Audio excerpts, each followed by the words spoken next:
Olá pessoal, tudo bem? Sejam todos muito bem-vindos ao módulo 5 do nosso curso completo de Fundamentos de Testes de Software. Esse é o capítulo 22.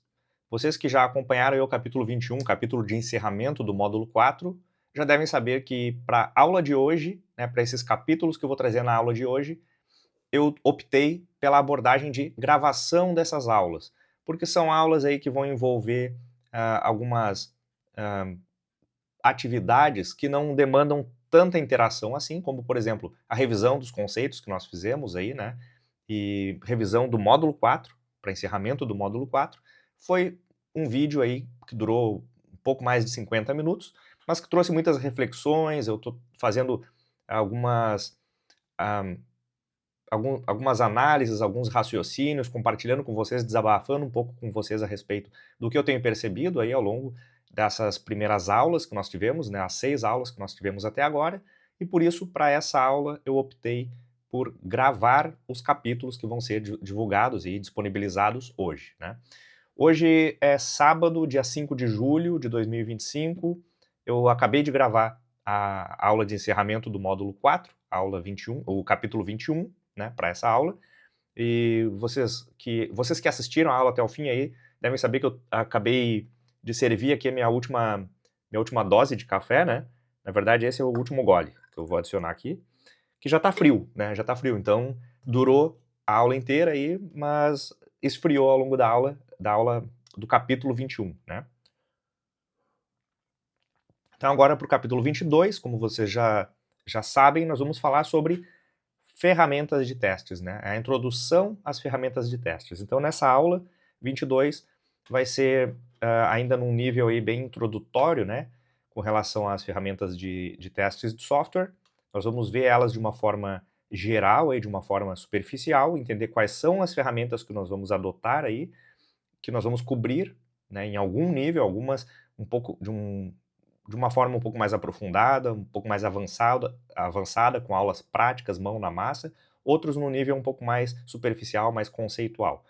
Então esse capítulo ele vai apresentar as ferramentas, tá? Vai ser introdução às ferramentas. Para que no próximo capítulo, capítulo 23, nós possamos nos aprofundar na primeira delas, que vão ser ferramentas de gestão de testes e gestão de projetos, certo? Então, vou começar aqui compartilhando a minha tela. Já ajustei o tamanho aqui da minha câmera para atrapalhar menos, né, ocupar menos espaço aí para vocês. E vocês já estão vendo aí agora o slide de abertura dessa primeira aula, né? Então a gente vai começar aí falando sobre a introdução a essas ferramentas, né, uma visão geral dessas principais ferramentas. Nós vamos explorar as ferramentas essenciais, né, para otimizar diferentes tipos de testes, desde a gestão dos casos de testes até áreas como automação, de testes funcionais, testes de performance, testes de segurança, tá? O objetivo desse capítulo aqui hoje é apresentar as principais categorias de ferramentas e algumas das mais populares utilizadas no mercado, tá? E nos próximos vídeos, nos próximos capítulos, nós vamos nos aprofundar no uso dessas ferramentas na prática. Bom, vamos começar então com as ferramentas de gestão de testes, né? Eu não estou mencionando aqui gestão de projetos, porque elas vão estar muito bem relacionadas, muito próximas, né? Ferramenta de gestão de projetos e ferramenta de gestão de testes, elas vão estar conectadas de alguma forma, né? Assim como nós já exercitamos aí no uso das planilhas, né? Linkando um caso de testes a um cenário de testes que está relacionado a uma determinada user story ou a um épico, né, do projeto.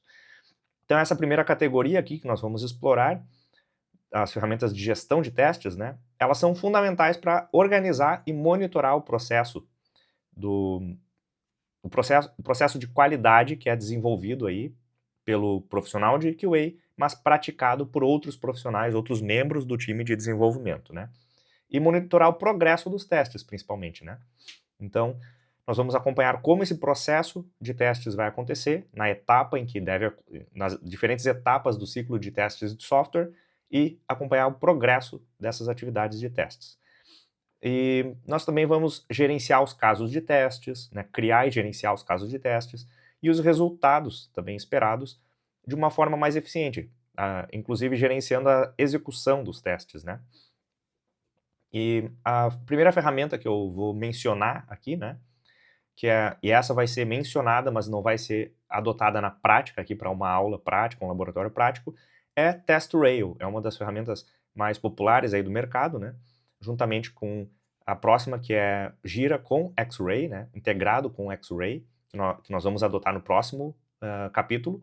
Mas, então, TestRail, ele tem uma interface muito intuitiva para profissionais de QA, porque representa tudo aquilo que o processo, que a maioria dos times de desenvolvimento adota para a realização das atividades de testes e todas as atividades do ciclo de testes de software que são desempenhadas pelos profissionais de QA. Então é muito intuitiva, é uma ferramenta que se integra, né, muito bem com outras ferramentas, né, como ferramentas de automação, por exemplo, e fornecem relatórios bem detalhados, com os testes executados e os resultados de testes, né. Já o Gira é uma ferramenta amplamente utilizada para gestão de projetos, né? Como eu disse, está muito bem relacionado e muito conectado com gestão de defeitos e gestão de testes. E pode ser expandido, né? Então, a gestão de projetos pode ser expandida através da adoção de plugins, né? A instalação de plugins. Então, temos plugins como o Zephyr e o X-Ray, que podem ser instalados no Gira para oferecer funcionalidades adicionais para a gestão de testes e até mesmo gestão de defeitos, né? Vamos pensar que a gestão de defeitos, quando a gente cadastra um defeito, a gente está cadastrando um item de trabalho, assim como se fosse uma user story, né? Então, é muito próximo aí da ferramenta de gestão de projetos, que é o Gira. E a gestão de testes da mesma forma. Cada ticket, cada card, cada item que a gente cadastra num backlog de gestão de projetos pode ser entendido também como um item de casos de teste ou de uma instância daquele caso de teste que vai ser uma execução de testes, né, um agrupamento de casos de teste para serem executados. Então, é uma forma aí diferente de entender cada item cadastrado, né? E o tipo de item vai ter campos diferentes, vai ter uma visualização diferente, vai ter um ícone diferente representando ele, enfim. Isso tudo vai ser oferecido através da instalação de plugins dentro do Gira. Essas ferramentas elas são essenciais para que as equipes, né, que vão lidar com um grande volume de itens de trabalho aí, como muitos épicos, muitas user stories, muitos defeitos, muitas tarefas, para que eles consigam visualizar o andamento do projeto e diferenciar os diferentes tipos de atividade que estão sendo desempenhados ali durante o desenvolvimento desse projeto.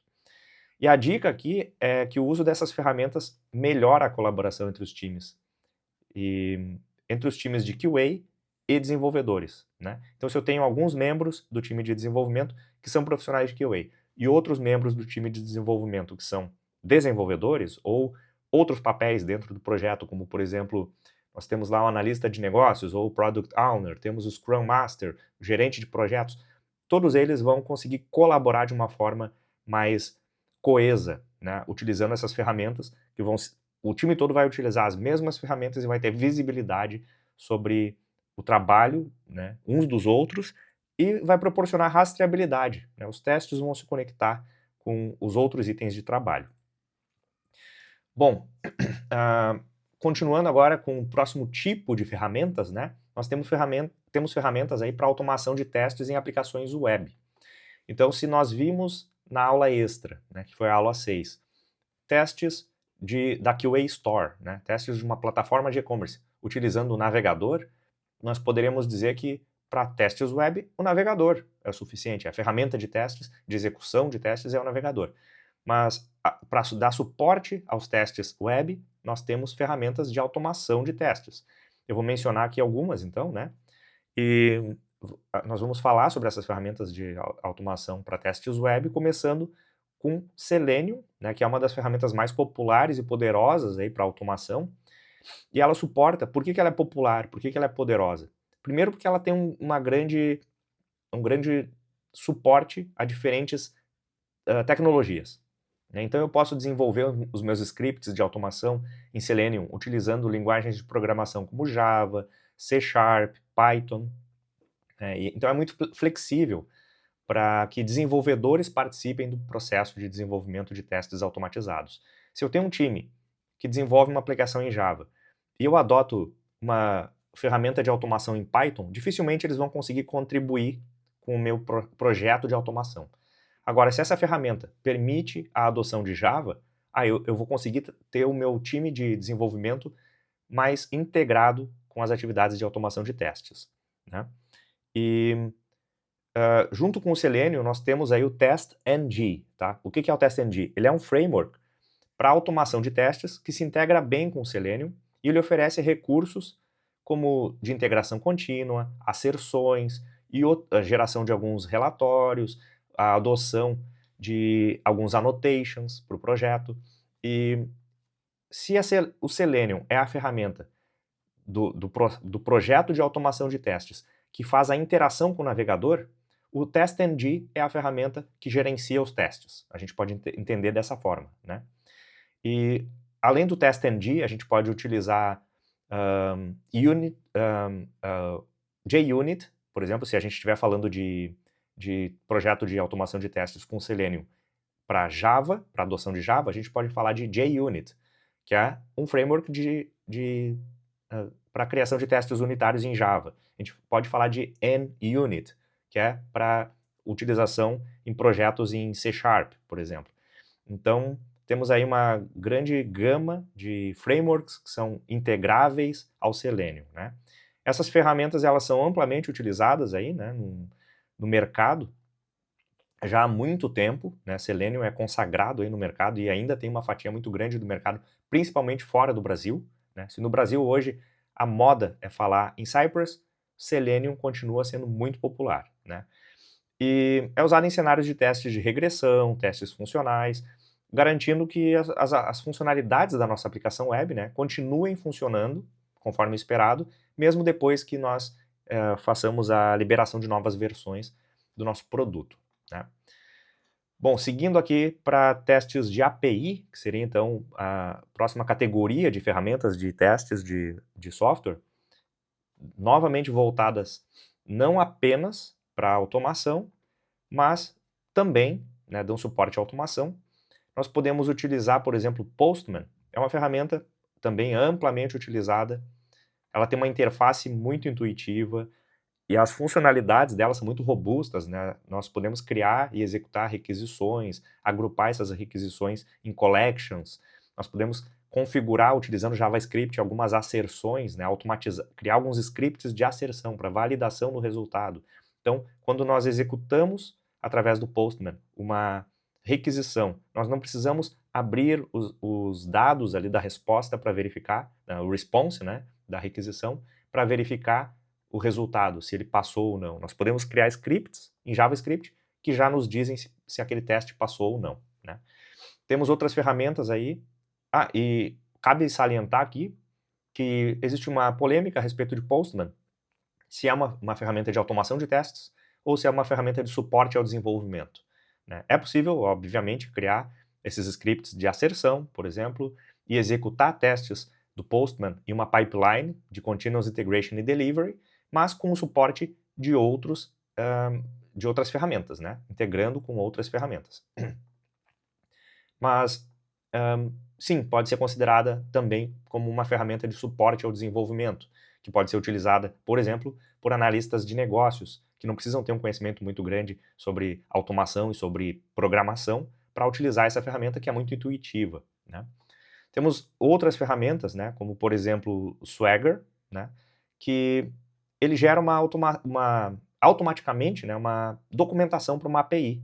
Então, se eu tenho um projeto que está desenvolvendo uma API SOAP ou REST, né, RESTful, e eu adoto o Swagger, ele pode gerar automaticamente uma documentação com todos os esquemas da minha API, né, os endpoints, os tipos de requisições, quais atributos são mandatórios ou opcionais, e me permite realizar algumas simulações, ali, alguns testes através da interface do Swagger também.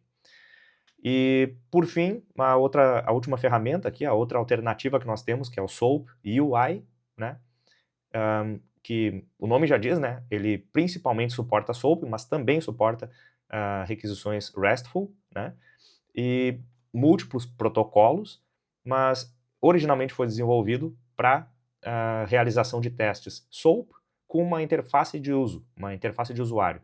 Então ele tem uma interface intuitiva também, tá?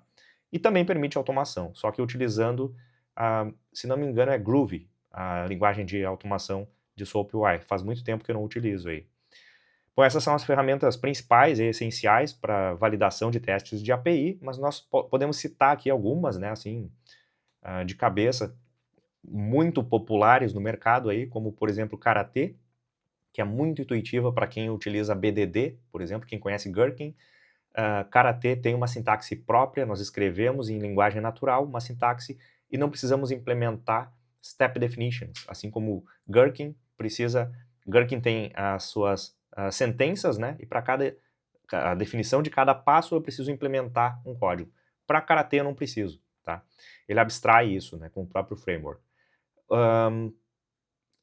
Rest Assured, talvez uma das mais populares aí para o desenvolvimento Java, né, também muito poderosa essa ferramenta, fica aí também como uma opção para realização de testes de API, tá? Seguindo aqui para testes de performance, nós temos JMeter, né, uma das mais populares, também com uma interface de usuário, né, interface visual muito intuitiva.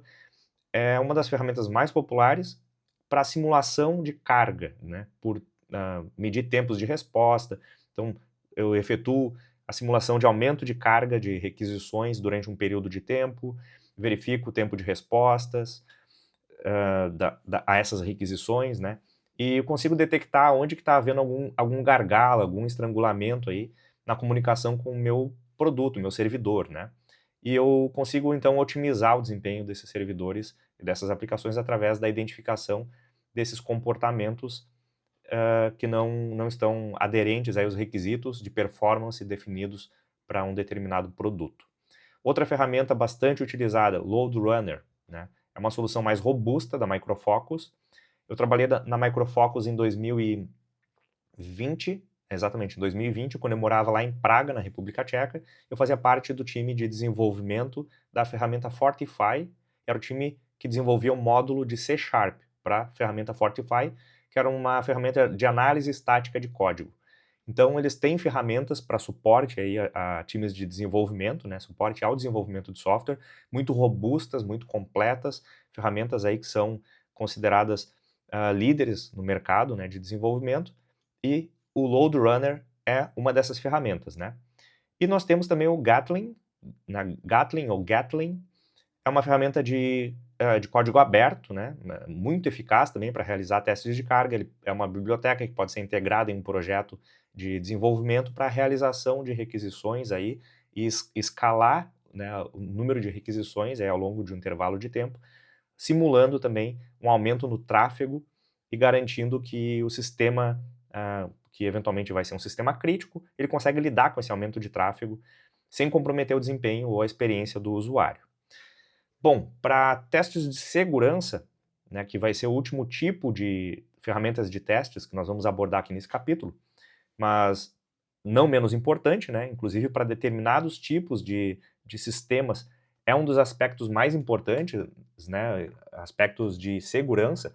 Nós tivemos aí essa semana a comunicação de um ataque cibernético realizado a um sistema de comunicação com o Banco Central, que gerou aí um impacto, aí, um roubo, né, de um valor muito elevado, né, um valor, eu não recordo agora o valor, mas um valor muito elevado, acho que 1 bilhão ou algo assim, de reais, né, e sistemas bancários e segurança é muito importante, muitas vezes para outros sistemas que têm aspectos de funcionalidades voltadas ao usuário, que entendem usabilidade ou a experiência do usuário como mais importante, talvez para sistemas de comunicação entre entidades bancárias como essa, que não lida com o usuário, talvez testes funcionais voltados à usabilidade ou à experiência do usuário não tenham tanto valor quanto testes de segurança, né? Aspectos de segurança aí da ferramenta. Então nós vamos falar aqui sobre algumas ferramentas populares, né? A primeira delas é OWASP, Zap. Ele é uma ferramenta, uma das mais populares aí do mercado, e ele serve para identificar vulnerabilidades de segurança em aplicações web, né? Nós verificamos aí na aula anterior, testando o QA Store, né, a plataforma de e-commerce, o site de e-commerce, QA Store, algumas vulnerabilidades de segurança, que algumas delas já foram corrigidas, e tudo dependia, então, de uma abordagem diferenciada de testes, né, realizar testes de uma forma diferente. E, então, voltado para aplicações web. É uma solução open source, né, muito eficaz, muito flexível também, pode ser implementada aí nos seus projetos de uma forma bem integrada também. Outra ferramenta muito utilizada, Burp Suite, oferece uma plataforma integrada para testes de segurança em aplicações web também, e nós podemos, então essas duas primeiras aí mencionadas são voltadas para a web, né, como vocês perceberam, assim como a terceira. Então as três ferramentas que eu estou trazendo aqui estão bem relacionadas, bem alinhadas com o exemplo trazido da QA Store. A Qnetics, né? Acunetics, tem gente que diz, né? No Brasil se fala Acunetics, fora se fala Qnetics. Detalhe bobo, né, de pronúncia, mas enfim. Quando a gente trabalha em cenário internacional e a gente utiliza a pronúncia de palavras em inglês ou de palavras internacionais, como é pronunciado no Brasil, muitas vezes isso gera atrito assim, e dificuldade de entendimento, né, de compreensão. Então a Qnetics ela realiza escaneamento automatizado em websites, né, e busca falhas de segurança nesses sites, né. Então assim como nós tínhamos as ferramentas anteriores, ali, OWASP Zap, Burp Suite, a vantagem da Qnetics é que ela tem um escaneamento automatizado, então facilita muito para quem está adotando essas ferramentas, aprendendo a usar, porque a ferramenta ela realiza grande parte do serviço para nós e a gente consegue aprender com ela o que está sendo feito ali. Essas ferramentas elas vão garantir que as aplicações estejam seguras, contra ataques cibernéticos e vulnerabilidades que possam comprometer dados aí, né, sensíveis ou a integridade do sistema, né? Vazamento de dados também é um problema muito grande aí, muito recorrente no mercado. Bom, essas eram as ferramentas de testes de software que eu tinha para apresentar, esses eram os slides desse capítulo. Agora vamos encerrando esse capítulo já pensando no próximo capítulo, dentro desse módulo de ferramentas de testes de software, que vai ser um laboratório prático utilizando gestão de testes no Jira, utilizando o plugin X-Ray. E aí nós vamos transpor tudo que nós havíamos já concebido, né, na nossa aula extra, vamos transpor isso para dentro do Jira com o X-Ray e entender como essa ferramenta oferece mais recursos e mais poder de gestão dos testes, tá bom? Um grande abraço para quem acompanhou aí, meu agradecimento aí para quem acompanhou essa aula até o final, um grande abraço e nos vemos no próximo capítulo.